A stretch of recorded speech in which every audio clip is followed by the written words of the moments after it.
सलाम जी भाईजान, क्या हाल चाल है? कैसे मजाज हैं आपके? ठीक ठाक। आप ठीक हैं? अल्लाह का शुक्र है जी भाई। आज आपकी मैंने वीडियो देखी है ग्रुप में, आपने शेयर की हुई है बैंक जी की। जी।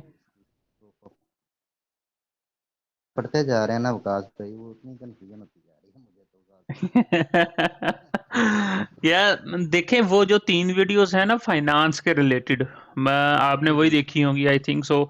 वही मैंने शेयर हाँ की थी आज, कि उसमें जो है वो सारी की सारी डिटेल्ड में, मतलब वो डीप में है, वो स्टूडेंट्स के लिए। आपका केस जो है, आप माशाल्लाह आपके अपने बच्चे हैं, तो आपका केस जो हमने ऑलरेडी डिस्कस कर लिया हुआ था, आप उसी के ऊपर हैं। खर्चे जो हैं आपने उसी के तो हिसाब से जस्ट शो फिर करवाने। ये वो जो मैं पढ़ रहा था ना, उसमें जी वो जी। 2 year advance in bank account है ना। अब बात ये है कि वो 2 ईयर इन एडवांस जो है वो 1 साल के हमने पैसे दे देने हैं और 1 साल का हमने वो अपना प्रूफ लगा देना है। ये जी, क्या है? यही चीज़ आपको मैंने उस दिन बताई थी कि हमने ये जो आपके हैं जहाँ से पैसे आपको आएँगे, तो वो इसी में करने हैं कि 1 ईयर के मतलब आपके कैश तो अकाउंट में। हमने शो नहीं ना करना 2 साल का। नहीं, नहीं, 2 इयर्स का यही मतलब है ना कि 1 ईयर के आपके पास के जो हो एक्टिव अमाउंट हो, तो हम्म। और दूसरे ईयर की जो है आपके पास पैसिव हो। मतलब पैसिव से ये मुराद है कि अगर रिक्वायर्ड हो, तब अब मैं जब समझ दूसरा गया। साल आए सही। तो आप उसको शो ऑफ करवा सकें, या आप ऐसा कोई सोर्स दिखाएं उनको कि जिसके थ्रू वो जो है मान जाए ना वीज़ा देने वाला। फॉर एग्जांपल, आपके जो प्रूफ हैं आपके अब्बू के प्रूफ हों, वैसे बाकी जो जैसे हम अभी डिस्कस कर रहे थे बच्चों के साथ, कि वो अपने फादर का दिखा देते हैं कि जी उनके फादर के अकाउंट में पैसे पड़े हुए हैं, या आप अपनी हम्म। केस में अपनी प्रॉपर्टी दिखा देते हैं कि जी वो आपका पास प्लाट है दूसरे साल का, जो हम सेल करके जो है कर लेंगे, या इतना रेंट आ रहा है तो उसके ऊपर हम ये कर लेंगे। तो ये प्रूफ हैं, ये हम ऑन द स्पॉट दिखा सकते हैं कि जी ये हमारे पास कमिंग मनी आ रही है, इसको हम ऐसे रिप्रेजेंट कर सकते हैं। तो ठीक है। 1 साल के तो कैश इन हैंड, यानी कि हार्ड कैश जो अकाउंट में पड़ा हुआ हो। दूसरे साल का कोई भी सोर्स हो सकता है, उसमें कैश भी इंक्लूड हो सकता है, प्रॉपर्टी हो सकती है, आपके कोई एसेट्स हो सकते हैं, कोई कार, कुछ भी, किसी से पैसे लेने हैं उसका कॉन्ट्रैक्ट हो सकता है, कर्जा वापस लेने का, कुछ भी हो सकते हैं पैसे जो हैं उसमें अच्छा कुछ भी कर्जा आप शो अच्छा करवा। ये आपने बड़ी अच्छी बात की है। कर्जा वापस लेने वाला तो बंदा कॉन्ट्रैक्ट बना लेगा ना। अब जो कर्जा उसको दिया हुआ है वो तो नहीं शो करना हमने कि ये वो कब दिए थे। जी, वो फिर उस केस में वो भी कुछ ना कुछ तो दिखाना पड़ेगा ना उनको, एम्बेसी को, कि नहीं तो ऐसे ये तो फिर इशू ही सॉल्व हो जाएगा, हर फिर बंदा तो बना हर कोई लेगा। ये कर सकता है। हाँ जी, उसमें कहीं ना कहीं आपके अकाउंट से वैसे ही पैसे गए हुए होने चाहिए उस बंदे के पास ना। तो वो पुराने कभी, मतलब 6 महीने, साल, 2 साल पहले, तो वो आपको वो दिखाने पड़ते हैं कि जी हाँ ये मैंने दिए थे।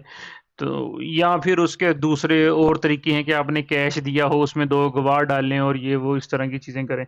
लेकिन पता है क्या है, आप सारे का सारा कर्ज़ा नहीं कर सकते ना। अब 50 लाख रुपया कर्ज़ा आप दे नहीं सकते। मतलब वो ये भी देखते हैं ना फाइनेंशियल स्टेटस क्या है पाकिस्तान में ना। तो अब 50 लाख बंदा नकद किसी को कर्ज़ा देता नहीं है। नहीं समझ रहे ना मेरी अच्छा। बात?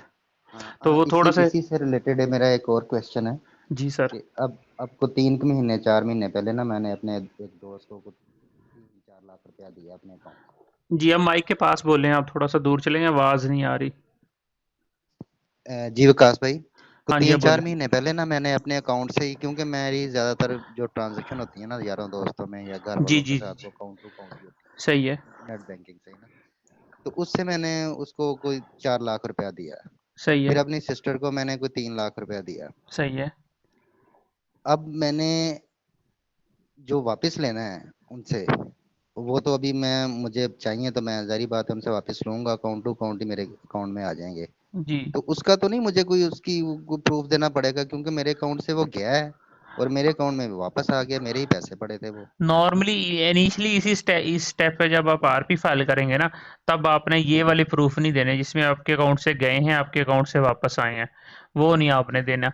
लेकिन जब आपको वीज़ा ऑफिसर पूछ ले, कि वो छोटी अमाउंट का नहीं पूछते, वो 5 लाख से ऊपर वाली का पूछते हैं।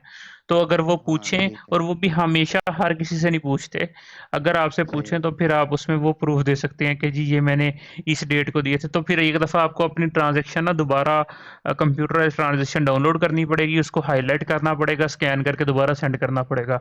वो कि कौन-कौन सी ट्रांज़ैक्शन जिसमें आपने किए थे, किसमें आपको रिसीव हुए, उनको डेट्स बतानी पड़ेंगी बस।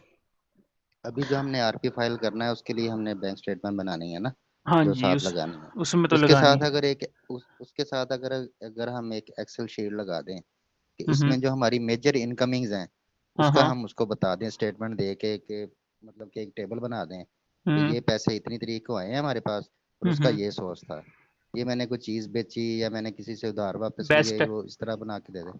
इसको कहते हैं एक्स्ट्रा ऑर्डिनरी डॉक्यूमेंटेशन ना, अगर आप कर लें तो ये बेस्ट है। अच्छा सही है। तो ज्यादा डॉक्यूमेंटेशन पे फिर क्वेश्चन भी ज्यादा हो जाते हैं, असल में ये ये ही पूछना है आपसे। बात है एग्जैक्टली exactly। बहुत ज्यादा डॉक्यूमेंटेशन में बहुत ज्यादा डाउट भी रेज होंगे। तो जो कि ये कुछ मिनिमम, ज्यादा ही हमें ना बता रहा है, इसमें कोई रौला है। हाँ जी, ये जो है यही आप अगर मेरी वीडियोस देखें तो मैं ये कहता हूँ कि जो मैंडेटरी है ना चीज़ें, जिसके बगैर आपको लगता है कि आपका नहीं गुजारा होता, तो वो चीज़ आप करें। मतलब जो चीजें उन्होंने मांगी हैं सिर्फ वही दें। हाँ, मतलब आपने उनकी रिक्वायरमेंट पूरी करनी है, वो सिर्फ आप उसकी मिनिमलिस्टिक्स एक टर्म यूज़ करते हैं ना लोग के, ये जी जी बंदा जी। बहुत वो है मिनिमलिस्टिक है कि बिल्कुल मिनिमम चीज़ों पे सरवाइव करता है। तो आपने बिल्कुल मिनिमम जो उनकी रिक्वायरमेंट पूरी कर रही हैं आपने वो देनी है। जैसे आपने बैंक स्टेटमेंट दे देनी है, उसमें आपने अब पहले से हाईलाइट करके नहीं दे देनी चीज़ें। अगर RP officer check cross check करता है, आपसे पूछता है कि ये पैसे कहाँ से आए, तो आप उनको बता दें। और आप सक्सेस स्टोरी सुनते हैं, जो मैं, हमारी मेजर ट्रांजैक्शन है वो हम बता देंगे, 20-30 लाख इकट्ठा आया तो उसका बता देंगे ये हमने हाँ चीज वो तो बेची। आपने जो अपनी अपना एफिडेविट लगाना है ना, वो तो आपने उसमें ही कवर कर देना है कि जी ये वहाँ वहाँ से आए हैं पैसे, तो आपने वो तो उधर ही कर देना है ना। तो जो चीज़ें आपके एफिडेविट में नहीं आएंगी, तो वो आपने इस तरह करके जो है करनी है इनको, कि अच्छा वो जो भाई, है। विकास भाई जी एक जी। लास्ट रिक्वेस्ट आपसे करनी है। जी सर, हुक्म जब करें। मैंने अपना एफिडेविट फाइनल करना है, उसका हम्म। ड्राफ्ट जो है ना वो मैंने आपसे शेयर करना है। जी जब जी। भी आपको टाइम मिले, अगले हफ्ते में, 10 दिन में, वो आपने जस्ट मेरा ना है, मेरी सारी कहानी का आपको पता है, वो कहानी मैंने राइटिंग में कर दी है। ठीक हो गया। अब वो लिखी कैसे है मैंने, वो आपने मेरी ना एक दफ़ा रिव्यू कर लेनी है। ठीक हो वो गया मैं जी, अफजार भाई ज़रूर। से शेयर कर लूंगा, तो जी वो फिर बिल्कुल। आपसे शेयर कर लेगा। ठीक हो गया, कोई मसला नहीं, ये बिल्कुल बस जी, मेरी हम रिक्वेस्ट हाज़िर है। हैं। आप मोस्ट वेलकम, बहुत शुक्रिया। आप जब भी करें हम इंशाल्लाह आपको जो है फीडबैक अर्लीस्ट पॉसिबल टाइम में दे देंगे ज़रूर। बहुत शुक्रिया भाई। जी। जी, बहुत शुक्रिया जी। उसका शान आपका है क्वेश्चन कोई? ये विकास में मेरा एक क्वेश्चन है कि अभी तो मैं फिलहाल इनिशियल स्टेज में हूँ, जी तो जी मैंने जी अपने ज़रूर। बैंक के अकॉर्डिंग ये पूछना था, अगर मैं तकरीबन 30-40 हज़ार मंथली लगवाता हूँ तो उससे छोटी छोटी